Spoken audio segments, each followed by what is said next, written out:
Hey guys, Captain Dylan Hubbard here at Hubbard's Marina, and it's time for that live stream show. Hopefully, you guys are ready for a great show. We're going to be talking a little bit about fishing, a little bit about weather, and answering your questions live during the show. Hopefully, you're ready for a good time tonight, and hopefully, everybody's excited for some great fishing tomorrow ahead of the storm. We've got some super light loads tomorrow.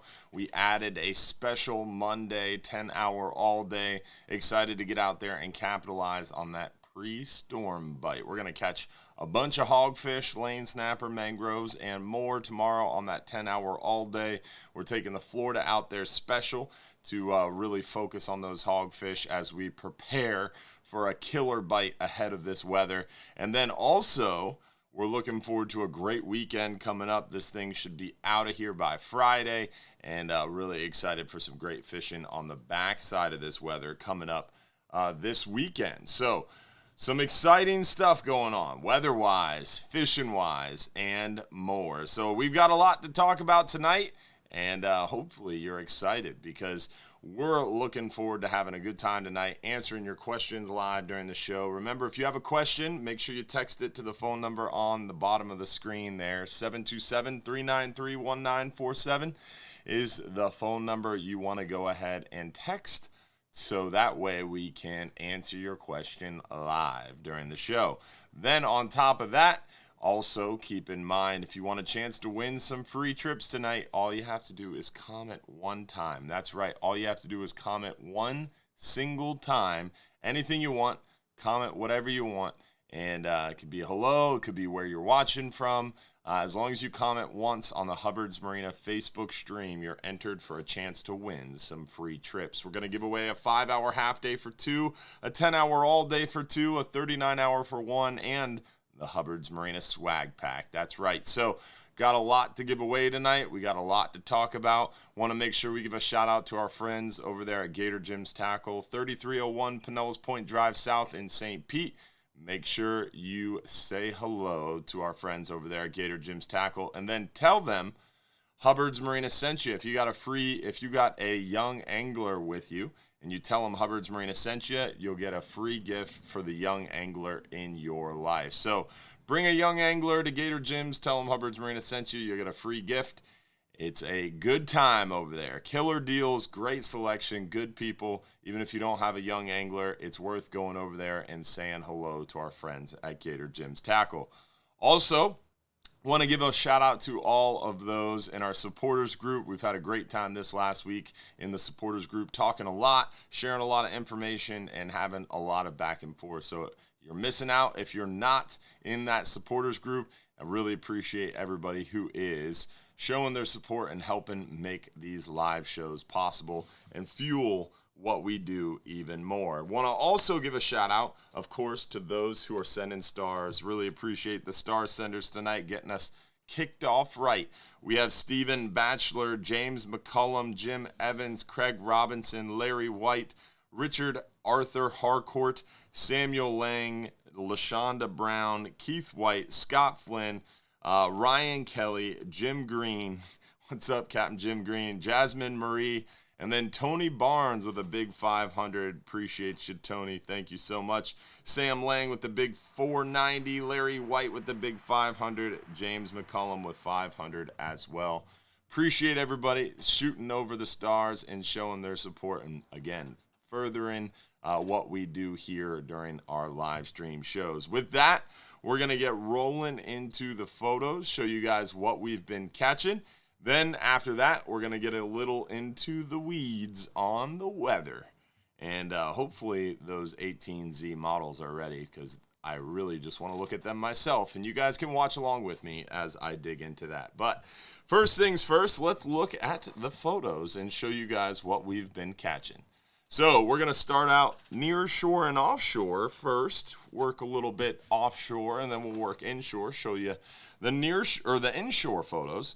But near shore and offshore, we are at the end of our amberjack season. They close the same day as our red snapper. That was August 24th, end of day.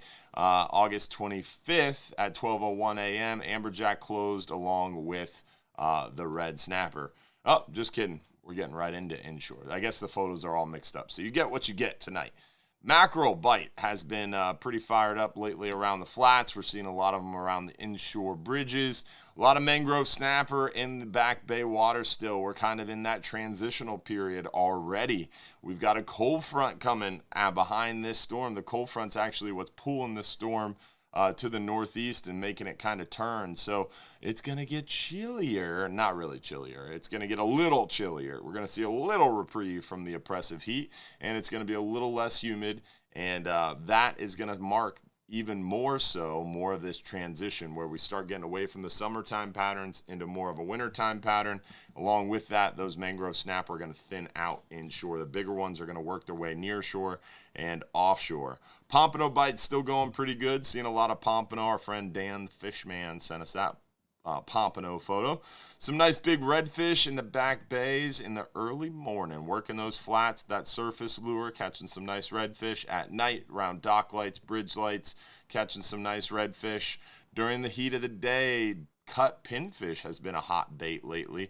Cut dead baits around the mangroves, definitely a good option for those redfish. Starting to see more and more redfish. Still some snook out in the beaches and in the passes. The snook and the beach and on the passes are not long for this world. We're only a few weeks away from a lot of those fish, most of those fish receding to the back bay waters. Already some big girls getting caught in the upper bay and back bay. And that's going to happen more and more as that photo period gets smaller, length of day gets shorter, and we start to see those cold fronts roll in. Snook will retreat more and more to the upper bay and back bay waters. Seeing some of those juvenile tarpons, poons around. A lot of juvenile tarpon in the back bay and upper bay waters, and that should continue all the way through winter. They get tucked back into the back bay waters and stay pretty active back there. Our friend Luke Simons from Salt Strong showing off a gator trout. Some nice redfish mixed in there. The trout bite should be pretty darn fired up. As we move into this cooler period, we've seen a lot of good trout action lately, and it should only pick up as waters cool. Those trout get a little shallower, they get a little bit more aggressive, so we're excited for potentially a pretty good trout bite this cooler time of year, this fall and wintertime period. Let's work our way near shore and offshore and see what we're catching out there a little deeper. Seeing some nice hogfish already, and it's that time. We're starting to target the hogfish heavily on our 10-hour all-day trips, and we're really starting to see some nice hogfish action, and it should only get better and better and pick up more and more and more. Is my mouse plugged in, Josh? I don't know if it is. The hogfish action is going to get better and better, as I was saying, and we should see more and more of those hogfish as water cools off. Oops, went a little too fast.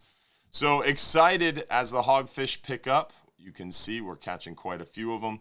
We're still seeing some catch and release red grouper, some nice mutton snapper.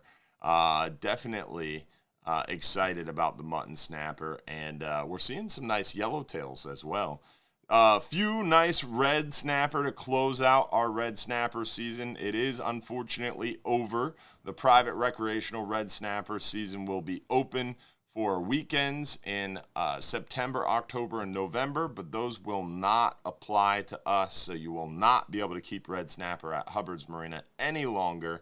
But we're going to see some nice muttons. We're going to see some big mangroves. We're going to see a lot of yellowtails.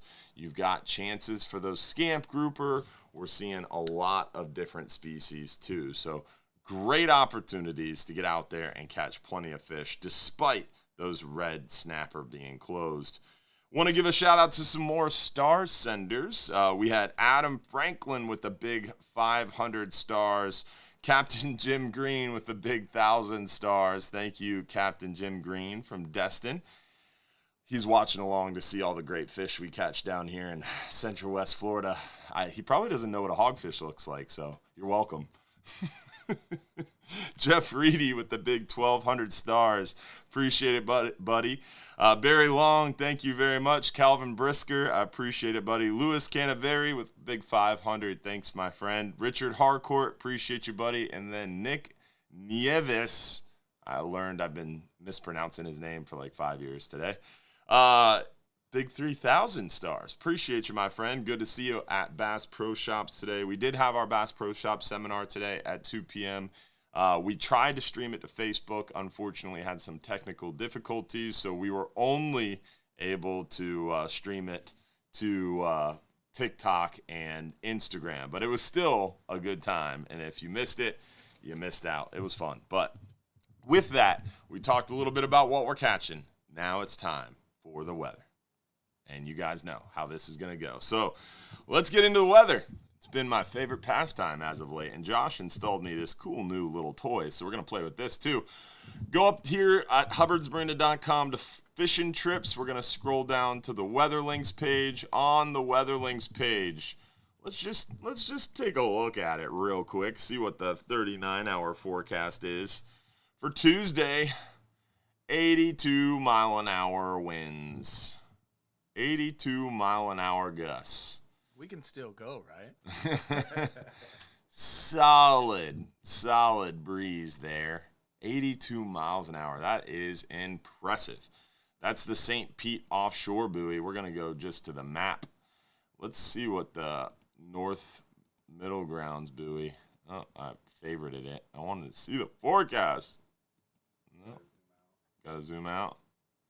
Clicking too many buttons at once. Why won't it let me see the forecast? There it is. No. I have ways of making it talk. No, I don't.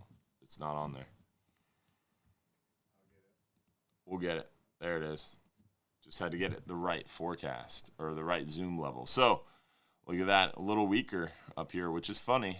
This is based on the GFS model, so that's kind of weird, but definitely going to get a little breezy. So we're going to go back to the weather links page, hop over here to spaghettimodels.com. We're not even going to look at the tracks. This is going to be the biggest news and the most, I would say, concerning thing right here is going to be the graphics, storm surge indonation maps. So I've been playing around with a lot of these storm surge maps. This is Upper Tampa Bay. This is 9 foot above ground, these reds. This orange is 6 foot above ground. So we're expecting 6 to 9 foot in storm surge in Upper Tampa Bay right now. Based on the current track, the current track shifts east again, it's going to get ugly for Upper Tampa Bay. In Johns Pass, solid 3 to 6 foot. So we are looking at a Tropical Storm Eta when it cruised by us and caused severe flooding in Treasure Island, Madeira Beach, all the way through our barrier islands. That's what we're looking at right now, potentially worse than Eta. So like Eta 2.0. And that's based on current trend, current intensity. If track shifts a little bit east and landfall stays north of us, this is going to get exponentially worse. If intensity increases, this could get worse as well. Do just want to mention really quick, if you guys need sandbags, come on down to Hubbard's Beach. Come take. We've got a lot of sand for you if you would like some sandbags. Popping back to Mike's weather page, another surge map that I like is this Sarah map. I'll close some of these so we don't crash our Google Chrome and make our stream run really slow. Let's see. So this Sarah map, this one is based on the track a little bit more closely. So you can see this is the track here. This is the track line. This other line is the edge of the cone, which we are dead smack in the middle of the cone. You can see basically from Horseshoe Beach, where the landfall is approximately forecasted, all the way down to Emerald Beach, Gulf Shores. Really, really populated area. Port Richey, essentially. You're seeing 9, 8, 10 foot storm surge. Plus, we've got a full moon, 2 to 3 foot full moon high tide that we have to contend with as well. I mean, devastating. And into Tampa Bay, I mean, it's showing 6, 7, 8 foot. And this is based, again, on current track. If this track shifts further west, it's going to get less storm surge in Tampa Bay. If this track goes this way, goes over here somewhere, then we get less potential impact. If this track comes down, and let's say it's making landfall in Spring Hill, we're looking at 15, 18 foot of water in Tampa Bay. So this is going to get very important in the next 12 to 18 to 24 hours. Where does this track shift? And it's going to get pretty solid. By tomorrow, it's going to be pretty solid. So this is the big question. Where's the track going to fall? And then intensity is the next question for sure. But there's 4 Hurricane Hunter flights out right now. So the National Hurricane Center doesn't know what's going on. This is the big thing that confuses me and that frustrates me a little bit. And that honestly is making me a little bit, I guess you could say, to have some pause. So I don't even know how to get to it without going here first. Let's go to the discussion. So this is interesting. So this is the National Hurricane Center. These are the experts in all things hurricanes. This is what they're saying. Let me get it right in the middle of the screen so we can read it together. The intensity forecast is somewhat challenging. Idala, or however you pronounce that, will be traversing the eastern Gulf of Mexico with high ocean heat content, environmental air mass, blah, blah, blah. It's fairly moist. Long story short, there is, let me unhighlight this. Where is it? There is considerable spread in model intensity guidance, ranging from minimal to major hurricane status before landfall. So the experts, the paid experts, are literally saying could be minimal, could be major. A major hurricane is a Cat 3. Some of these model intensity models are sniffing Cat 4, solid Cat 4. So we'll look at that real quick, and then we'll get back to fishing. But definitely something to watch. So this is the H-Wharf Idealia. 18Z, let's see if it totally initialized. Oh, it did. It got all the way initialized. Look at that, 942. So H-Wharf is at a 942. Let's see what H-Mon is at a 945. All the way initialized for 18Z. 942, 945. Let's see what let's see, 950. That one went up, which is good. Up is good. Higher is better in this case. So 945 there. That's 18Z as well. Wow. All these finished. GFS is still in the 950s. Euro. Oh, man. Makes me hate how it makes you scroll down like that. Silly. Euro's 970. So Euro's the highest. Hopefully the euro is right. I always seem to be cheering against the euro, but so we saw 940s and 950s. So that is every bit of potential Cat 3, strong Cat 3, some potential for some weak Cat 4. So if you go off the euro, that's a Cat 2. So basically exactly what National Hurricane Center said is it could be minimal with a Cat 1, Cat 2, or it could be major, Cat 3, Cat 4. That's what the National Hurricane Center said. So people are giving Mike from Mike's weather page a bunch of junk for hyping the storm. But in reality, even National Hurricane Center is saying there's a possibility for a major hurricane. So this is something we're keeping a close eye on. Right now, we're expecting some storm surge, and we are going to prepare for 6 foot of water. And hopefully that doesn't get any worse, because over 6 foot of water starts to get very concerning, especially with a high tide in conjunction. The one saving grace is this storm is going to be moving very fast. And a fast-moving storm a lot of times doesn't have enough time to push a wave. When you get a storm that's moving 3, 4, 5, 6 miles an hour, it's moving so slow. It has so much wind that it builds a wave. It almost like pushes a wave. Like when a river crests, it just pushes a wave out in front of the storm. This storm is going to start, it's sitting there almost idle right now, building in size.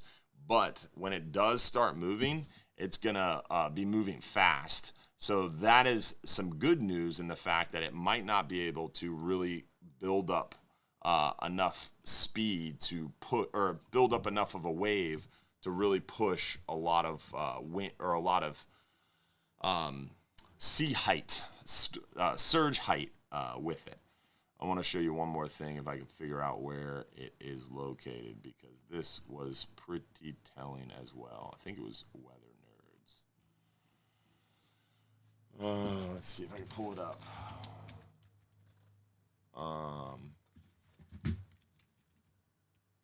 Weather Nerds.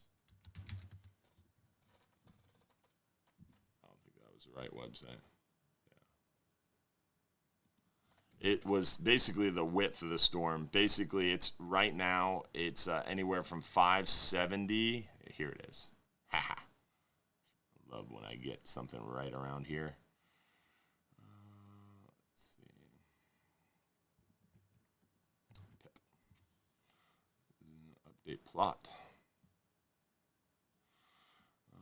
Loop.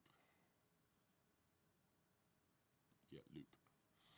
So look at the storm size. It is crazy how big and how wide it is. So where's the measuring tape? I remember how to do this, I think, because I was measuring it earlier.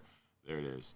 So the length of this storm, the width of this storm is absolutely crazy. So that right there is 650 miles across. 650 miles across. And if you measure this way, now it's 778 miles. That is almost 800 miles across. It is absolutely awe-inspiring how wide this storm is. It's the biggest one that I've ever watched. It's super disorganized, but this is the main convection bubble right here, basically right inside my cursor, is now bubbling up. It's 105 miles across, and that convection bubble right there, let me zoom in a little bit. Let's see, take off the measuring tape.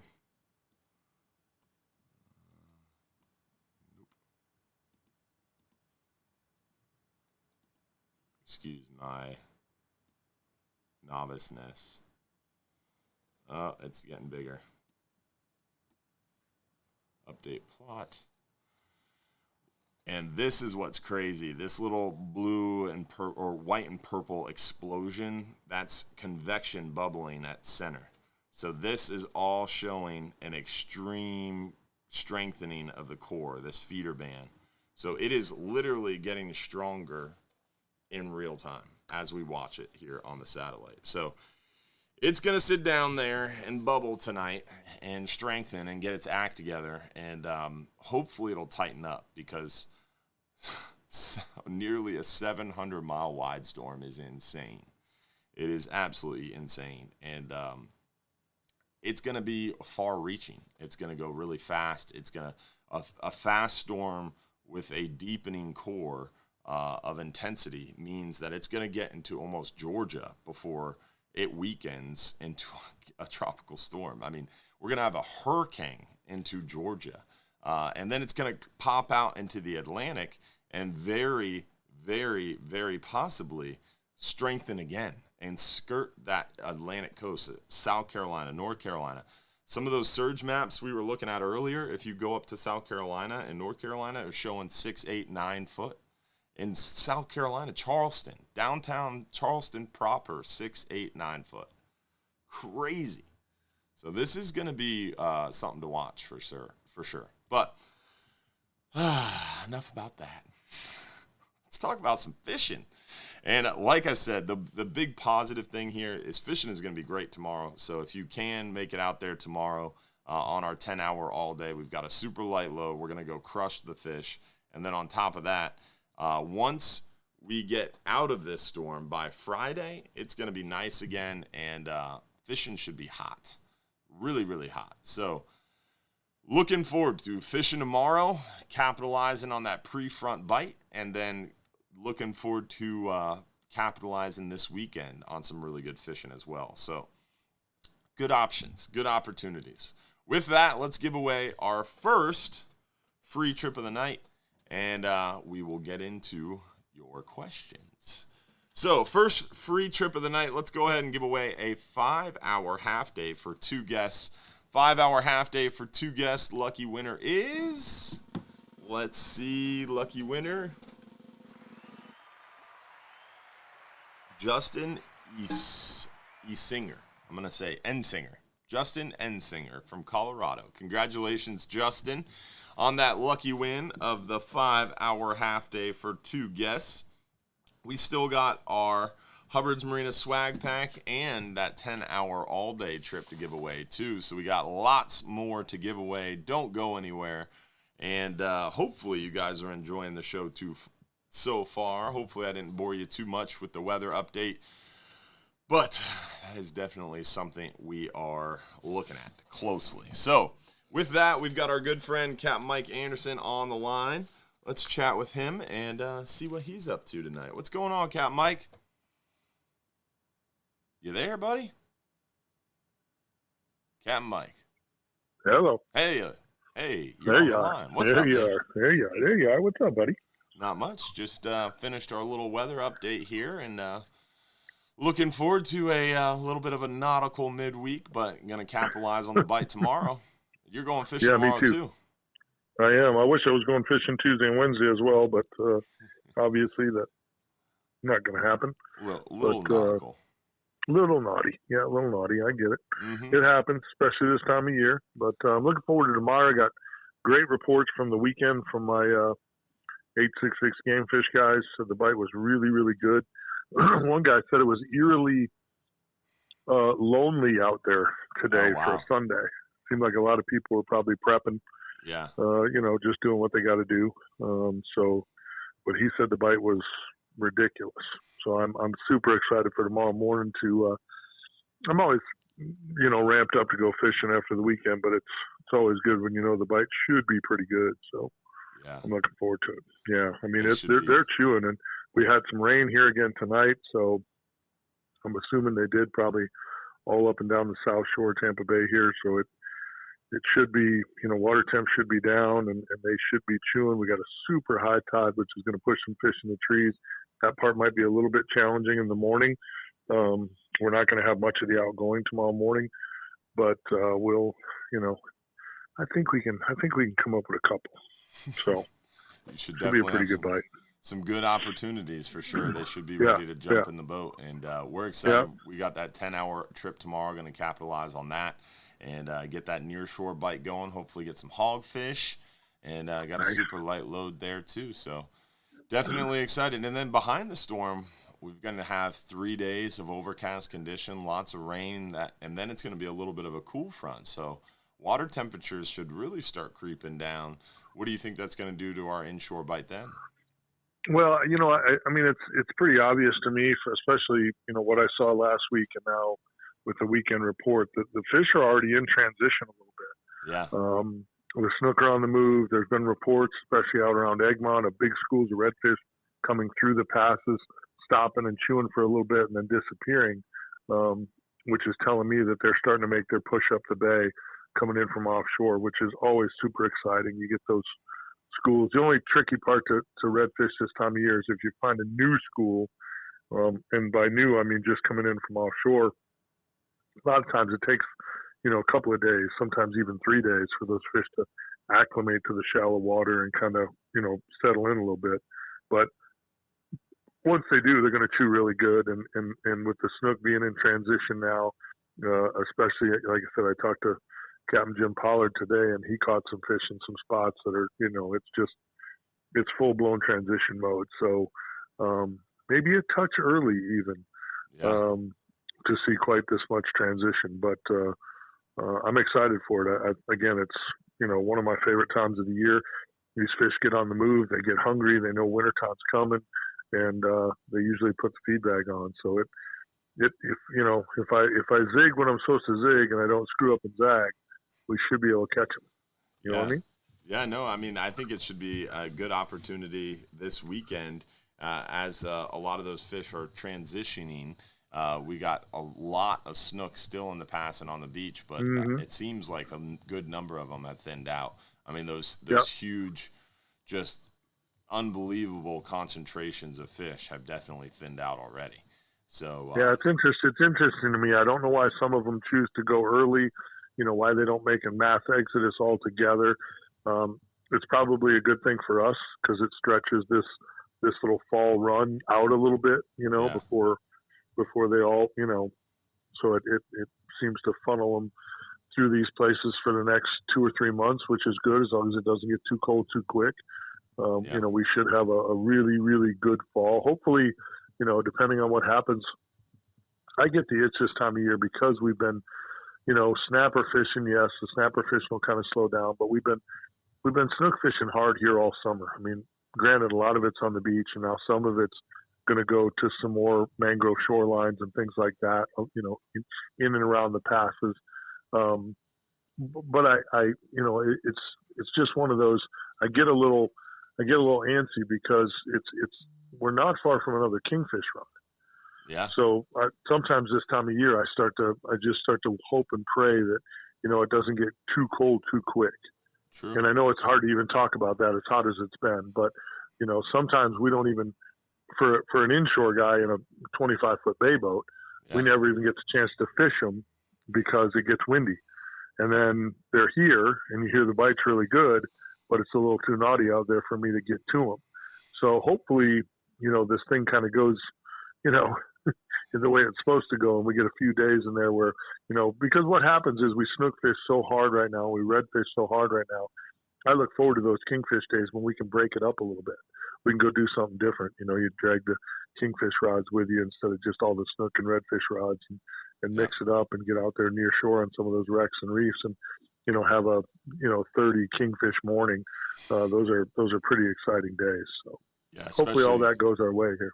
You get all those mackerel and kingfish chummed up behind the boat. It's always a good time. Yeah. So I'm hoping.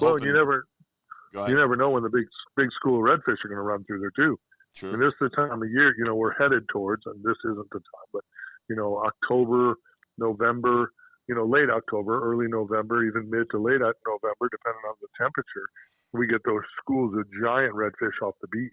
Big bulls. You know, I've been out there kingfishing before, and it's kingfish and mackerel one after another, and the next thing you know, you know, a big old school of bulls ran through there, and, you know, 3 or 4 boats in a row down the line here all hooked up on big bull redfish. Yep. That's a pretty cool thing too. So, you know, that's on the horizon as well. Yeah, lots of good stuff coming. This is that time of year. Just got to navigate these little tropical systems and then the cold fronts. But it kind of makes fishing a little bit easier to predict, right? That's what I was talking about today at Bass Pro Shops is these little low pressure systems kind of make it easier to predict. You know they're going to chew right ahead of the front or the tropical system, and then they're going to chew really well a few days behind it once things calm down. So it kind of makes it a little bit easier, right? It does. What the wild card is bait. Yeah. Depending on what direction and what the dirty water does to your bait situation, you know, and how you go about bait. You know, now a lot of guys can buy bait because we have a lot of the guys that sell it. So that makes it, for some guys, real easy. I like to catch mine fresh whenever I can. If I, you know, have trouble catching it, then I'll swing by one of the bait guys. But I think fresh bait is the way to go. So that's your only wild card is what is the dirty water? How much dirty water are we going to have? How much rain do you have? How much runoff do you have? You know, what does that big freshwater influx do to the bait? That's always kind of your wild card. Once you get that question answered, and that, you know, for a charter captain, at least on the inshore side, that never really changes. Yeah, it's always that's our one. Where's the bait? But it's our one wild card. You know, a bunch of us that run out of the same marina, we always say that, you know, we always look at one another at, you know, 7:30, 7:45. If you're picking up 8, 8:30, 9 o'clock, you can kind of look at one another and go, hey, are you good? Everybody's giving the thumbs up. They got a live well full of crickets. Everything's good. And then the rest of the day takes care of itself. Yeah. You're like, okay, now I can go to work, and whatever the good Lord gives us, he gives us. Some days the fishing's good. Some days the fishing's not so good. You know, there's 14 good days and 14 bad days every month. Just kind of the way it works. And I shouldn't say bad days, but 14 days that aren't quite as good as the really good days because of the tides. So, but once you get bait, Once I have a live well full of fresh greenies, then, okay, I'm Things loaded get up. easier. Now, it does. It takes a little pressure off, and you just, you kind of think, okay, well, we got the hard part out of the way. We got bait. We're going fishing. Now we got a shot. Now I just got to figure out, you put a game plan together in your head, where were they yesterday? What happened? Everything should stay the same. Cool. You know where to start. And hopefully, all the good Lord's blessings fall on you, and you can have a couple good days in a row there before the moon changes it up on you. So it's a really good time of the year. And it seems a little early to be talking like this because, again, we're not even completely out of August yet. Yeah. So it seems a little early to be talking about this, but maybe that's what's in the forecast. You can feel it in the air. You can see it in the For grass. Sure. I mean, things are changing. So it's that time of year, and it's exciting. I'm excited. A little cooler temps, fish moving around. We got days are getting getting shorter. excited, hogfish starting to pop off. So inshore, nearshore, and offshore, it's time. It's time to get out there and capitalize. No doubt about it. It's a good time of the year to be in fish radio and doing shows like this because there's plenty to talk about. That's true. No lack of topics. So amen to that. Good stuff for sure. Hopefully everybody stays safe in the storm, doesn't get caught up in any flooding or any wind damage or anything like that, and we can just concentrate on the fishing. Amen. That's my prayer for everybody. Yeah, no doubt. All right, brother. You stay safe. Tell the wife I said hello, and I'll talk to you soon, brother. If you need anything over there at the hub, give us a shout. We'll come your way. All right, man. Have a good one, brother. All right, partner. You too. Be good. Thanks. See you, man. Definitely hit the nail on the head. Things are getting excited. And this weekend, very excited for Gag Grouper season to open up and kick off. And that 44-hour trip, that opening day, September 1st, 44-hour trip, leaving Friday morning at 10 a.m., is going to absolutely just destroy the fish.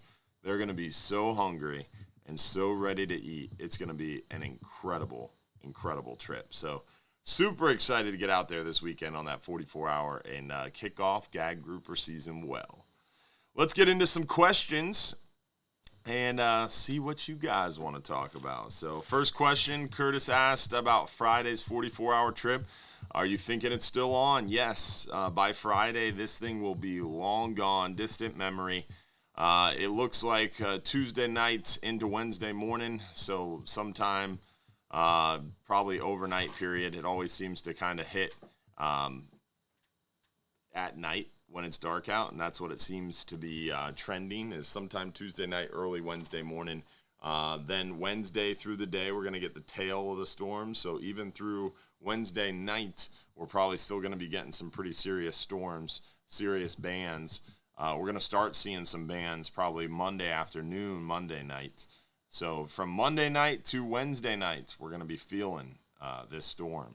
But by Thursday, things will be calming down. By Friday, we're going to get back to it. We are completely closed. We will hopefully be answering the phone Thursday and probably some of tomorrow or some of Tuesday. But we will be probably completely closed Tuesday afternoon through Thursday morning. We're actually going to seal up our office and just shut her down, tighten up the hatches, batten down the hatches, if you will. So we're going to get prepared for the worst and hope for the best. So it's going to start tomorrow, very long day ahead, and then going to leak into Tuesday morning, and then we'll all head home and hide out at home Tuesday. Which trip is the hogfish trip is the next question. Hogfish trip, I would say your best opportunity for hogfish would be a private charter on the Hub or Flying Hub 2. But if you're thinking a public trip, the best trip for hogfish would probably be the 10-hour all-day trip. Tomorrow is going to be a real good chance for them. We're going to be hunting around tomorrow right ahead of this storm. Super light load. We're going to take to Florida and really dial in on those hogfish. So we're excited. So tomorrow will be a good opportunity. But definitely these 10-hour all days would be your best bet. You'll have a chance for 10-hour all days on the 5-hour half day, but you're gonna have your best bet for sure on a 10-hour all day. Let's see here. What other questions do we have? What is the best month for pompano off the beach? Your best month for pompano off the beach kind of fluctuates depending on weather and water clarity, but we see them kind of spring through fall, through the summer. So it really depends on water and stuff like that, but we typically see them kind of spring and fall, late spring, early fall, and through the summer. How much does the weather impact your bait choices or preferences? It's an interesting question. It kind of depends. I don't know. I think that's more inshore that has more of an impact. Offshore, we use kind of the same 3 baits all year round, and we use them at different varying intervals depending on what we're targeting.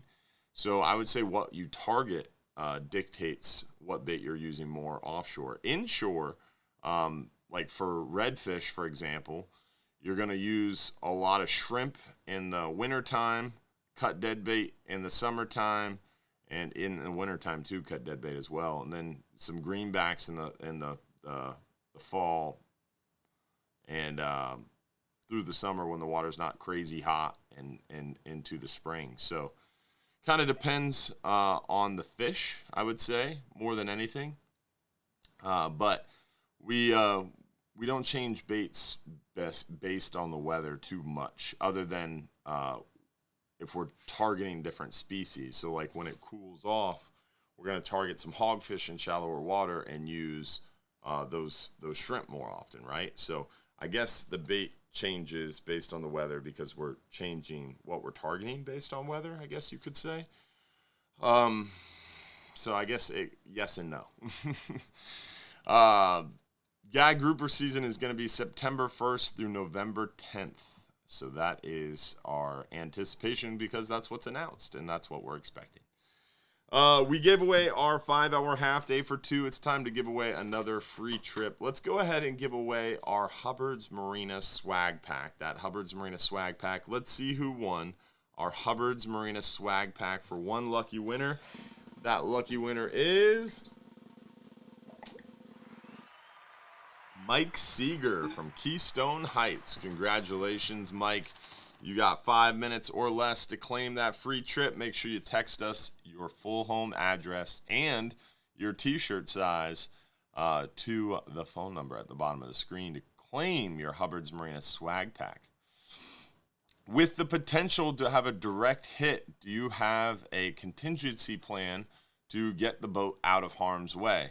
I mean, there is always the chance that a storm can turn, and unfortunately, as history has shown, a lot of these storms can turn a little early, so definitely Tampa Bay has the potential of taking a hit, but just hoping and praying things kind of continue down the trend they're on. The contingency plan is just prepare for the worst and hope for the best, right?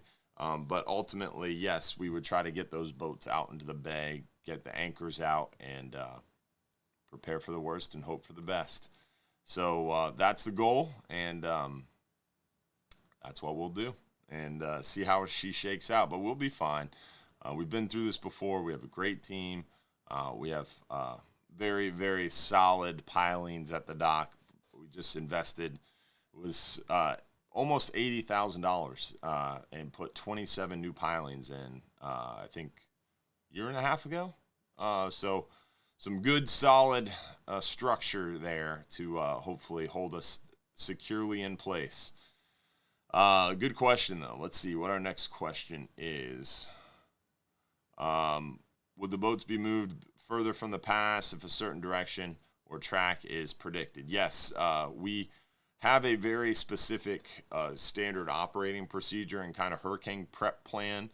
We've already started communicating as a leadership team, and our plan is do payroll in the morning and then meet together and kind of group up. So my part of that plan will be closely monitoring the weather overnight and in the morning, and not sleeping very much, and then kind of communicating what we think the track will be, the storm surge will be, the expected path, the expected intensity, and then based upon that, we'll kind of dictate our plans.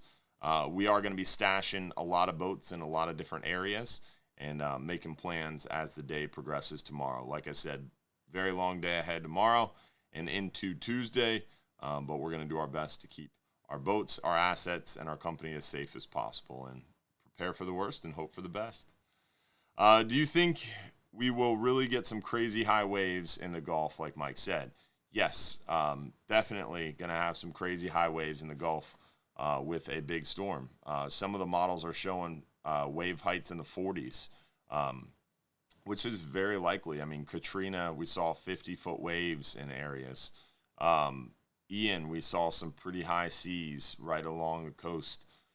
So it is not a surprise to see waves in the mid 30s, low 40s. I wouldn't be surprised if we get a Cat 3, Cat 4 storm bearing down into the Big Bend area. We're going to see some really, really historic seas, and it's going to push a lot of water. So not great. Again, luckily it's going to be moving fast, so hopefully it won't have a ton of time to build up a lot of water, but it's going to be interesting to see how this shakes out. Hoping and praying the Euro is right and it stays a Cat 1, Cat 2. There's a lot of model variation in intensity, so that should shake out tonight. But what we showed you earlier with that convection bubble is not good. That's a sign of strengthening, of consolidation of a stronger inner core. And as that storm's inner core strengthens, it's going to pool more moisture, it's going to condense, and it's going to have the potential for two of the scariest words when it comes to a hurricane, and that's rapid intensification, a deepening lower pressure as it approaches, a deepening pressure upon approach, rapid intensification from high ocean heat content are all really, really bad phrases when used together, especially in terms of a hurricane. And that's potential. There's potential for that. And that's what we're kind of concerned with and watching for. And we'll know more overnight tonight and into tomorrow. It's one of those things that you just got to hurry up and wait. So, again, I think I've said it about 10 times. I'll say it again. Prepare for the worst and hope for the best. How do you think the half-day bite will be this weekend, and are you running a half-day trip? The half-day trips run every single day. But, like I said, Tuesday, Wednesday, Thursday, we're pretty much completely closed in the respect that we're not running any trips. No dolphin tours, no island trips, no booze cruises, no fishing. Tuesday, Wednesday, Thursday, no boats leave any of the docks. They'll be tied up. There'll be special lines. Some of them will be out of the water. We're going to be moving things around. Thursday, we're going to be cleaning up. Tuesday, we're going to be prepping. Tuesday morning, at least. And from Tuesday afternoon through probably midday Thursday, probably won't even answer phones because the office will be sealed up. So we will be fishing tomorrow, Monday, and we'll be fishing again Friday. That is the goal, the plan, and the procedure as of now. And stay tuned to our Facebook page for updates. You can always book online while we're closed. What storm has proven the biggest difficulty for your marina and business? In the latest history, Ada. Ada caused the most damage, caused the biggest problems, most flooding, and that was a tropical storm. Again, people are making light of this storm as, oh, it's only a tropical storm right now. Why are you guys talking about it? It's only a tropical storm. Tropical Storm Ada was the worst flooding we've had in Johns Pass, Madeira Beach, and really along Pinellas County's coastal areas since the late 80s. No-name storm, which was a late-season cold front, basically, back in the 80s. I think it was 88, caused more flooding. So the worst weather that we've experienced in Pinellas County, both were tropical storms or less. So if we get a big storm, like a Cat 1, Cat 2, Cat 3, that could be even worse. So definitely going to be a little bit something to keep an eye on, right? We're planning to come down from Atlanta Thursday to stay at McDill for the 44-hour. You think the weather will affect our travel down? Yeah. You're going to be coming right through the weather. I would say probably you're going to be waiting until Thursday night, and you're going to probably go through some storms.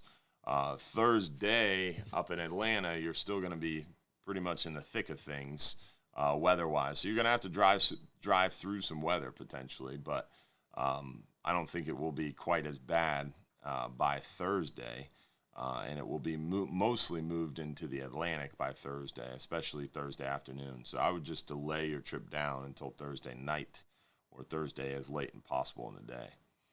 What are greenbacks? Sardines? Greenbacks are small inshore bait fish. It looks like a small threadfin.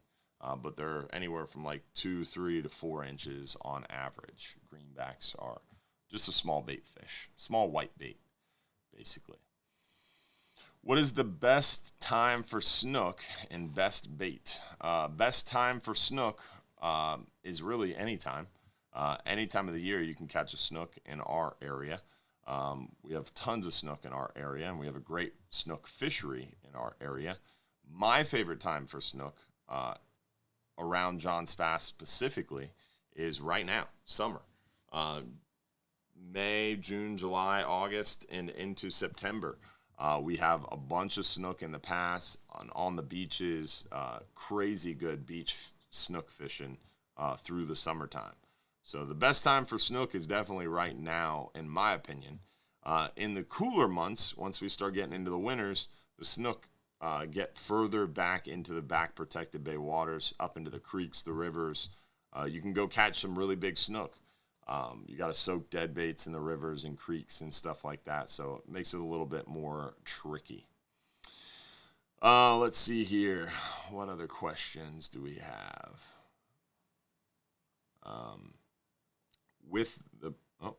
Missed it. Nope, answered that one already. Where do you take your boats? We talked about that one already. How to ball at Final Friday. What's the latest on resolving the sand issue inside Johns Pass? Right now, the city is waiting for the Army Corps of Engineers to give us a go-ahead to move forward on the dredge projects. Basically, I was told last time I talked about it, sometime in September, we're expecting the Army Corps to sign off on our project, and then they would start that project in October or November. So the latest update on the sand problem is pretty much the same. Stuck in bureaucratic hell, waiting for someone somewhere in some desk to sign off on a piece of paper. So super frustrating, to say the least. We gave away our 5-hour. We gave away the swag pack. I think it's time to do our 10-hour all day. Let's see who won our 10-hour all day for 2 lucky winners. 10-hour all day for 1 lucky winner who can take 2 guests. Alan Masson from Pembroke Pines. Congratulations, Alan, for that 10-hour all day for 2 guests. Congratulations, my friend. Let's see here. What other questions do we have? Remember, you got 5 minutes. 5 minutes or less to claim that free trip. Text us. Your full home address will mail you out that certificate. Let's see here. I'm going out on the 44-hour trip. We'll have the opportunity to troll between spots. And if so, what bait do you suggest? The Rapala X-Rap Magnum, the Nomad DTX Minnow, we do have them in our shop, and we can show you in person which ones we recommend. And yes, a lot of times you do have time to troll between spots if we make runs, but it's one of those things. We don't always make big runs, right? So sometimes we're only moving a half mile, quarter mile, maybe a mile at most, and you don't have the opportunity to troll. Other times we might have to switch areas, and you might have 30 minutes to troll. So yes and no. You never know how the fishing's going to be. If the fishing's really hot, we're not going to move very far. We're going to stay in an area. We're going to fish a large area. If we are fishing in a large area, you won't have very long runs. So it kind of depends. Let's see here. What other questions? Junior Smith, what it said. What do y'all think about two conchs? We're not going to talk about that. We talked about it Saturday during our radio show. They talked about it Sunday during that radio show. I feel like we don't want to beat that dead horse, but very frustrating. Very bad look for all charter captains anywhere. Really put a black eye on the whole industry, to say the least.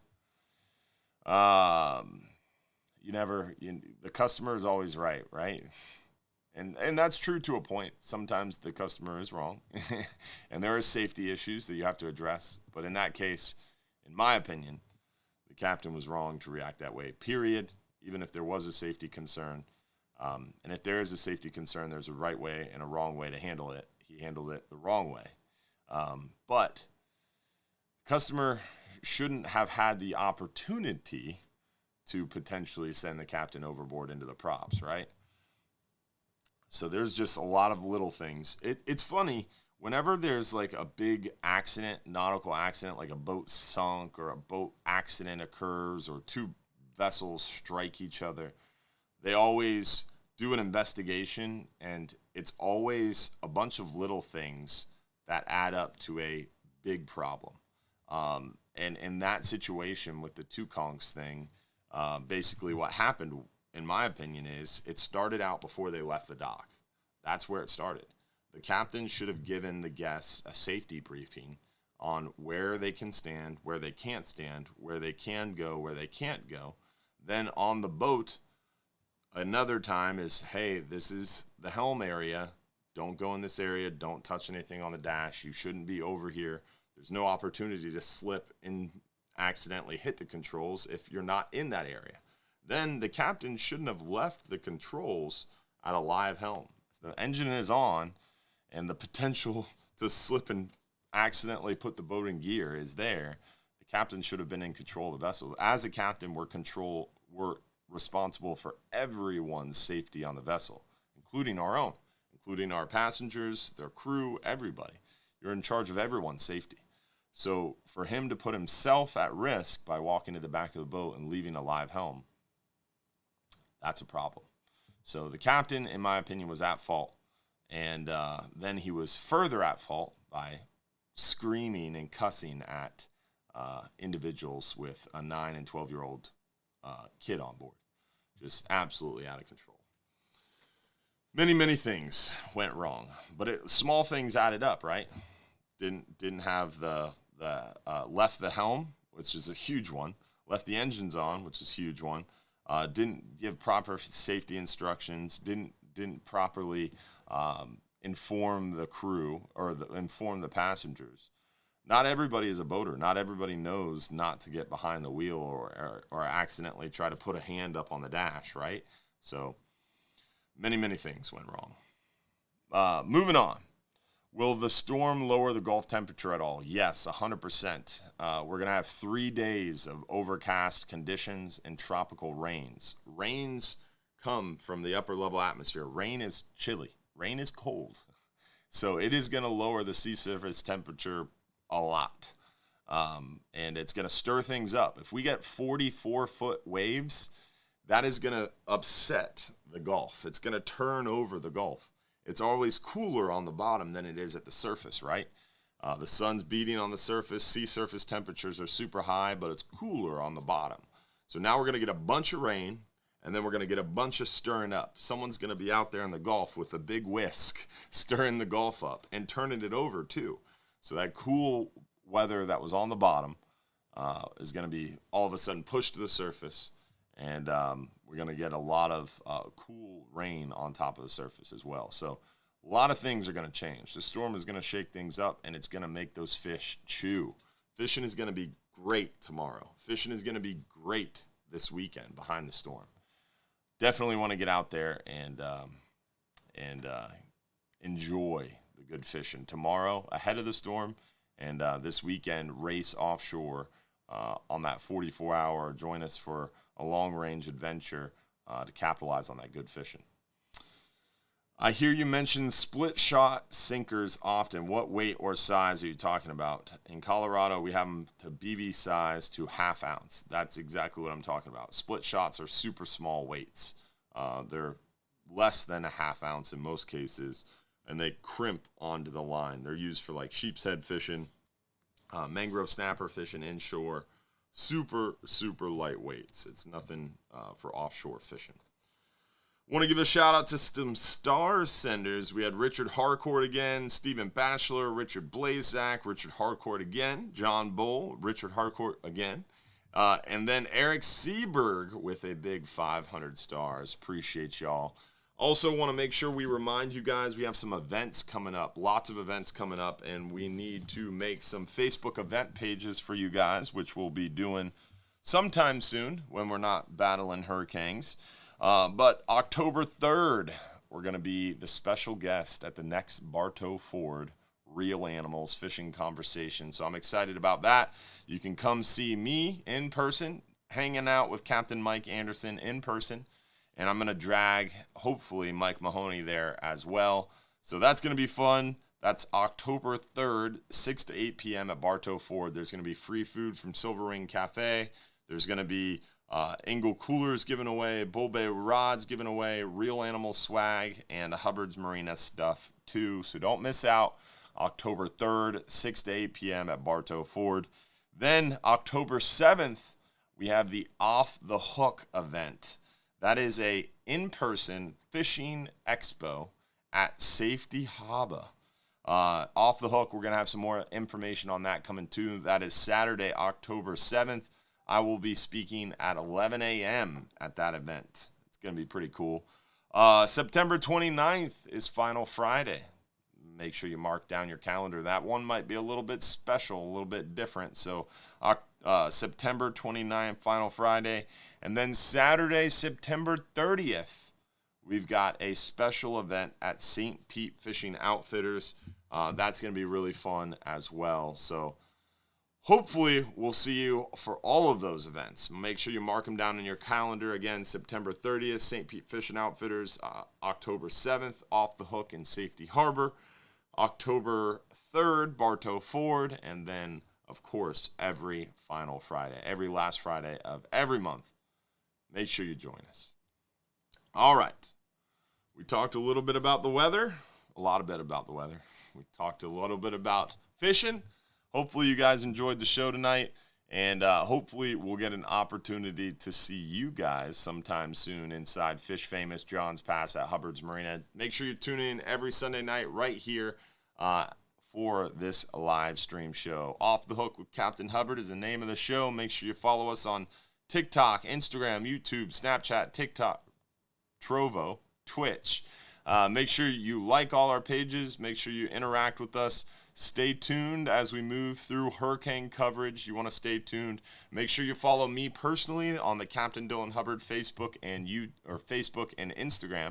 Captain Dylan Hubbard on Facebook and Instagram if you want to follow me personally. And stay tuned for more, guys. Looking forward to a great opportunity tomorrow. Super light load on that 10-hour all day. If you want to join us, go get some hogfish and join us this weekend. Fishing's going to be hot tomorrow and this weekend. Going to be really, really, really good opportunities. So get out there, take advantage of the weather, and catch them up, y'all. Tomorrow's going to be it. And then on top of that, let's see who won our 39-hour trip. But before we do that, don't forget, Supporters After Show starts at 8:50. 850 Supporters After Show. We'll see you in the supporters group. If you're not a supporter, think about joining it. It's only $4.99 a month. You get private access to our private group. We get a little bit more behind-the-scenes communication, a little bit more connectivity. It's a lot of fun. The supporters group, again, your Supporters After Show, that private after show starts at 8:50. 8:50, we'll see you in the Supporters Show. With that, let's see who won our 39-hour trip for one lucky winner. 39-hour trip for one goes to Jonathan Vasquez from Tampa Bay. Congratulations, Jonathan. You got 5 minutes or less to claim that free trip. Y'all stay safe, tight lines. Hopefully you'll get a chance to see why we're the #1 fishing charter in America. and the country. Voted by USA Today and viewers like you. Appreciate y'all. Make sure you tell a friend about the show. We'll see you and your friend next week, because everybody's got to bring a friend every week. Make sure you tell someone new about our show. Spread the word. Help us out. And don't forget, if you're too busy to go fishing, just too darn busy. Y'all have a great day. Tight lines. We'll see you out there on the water. Stay safe, y'all.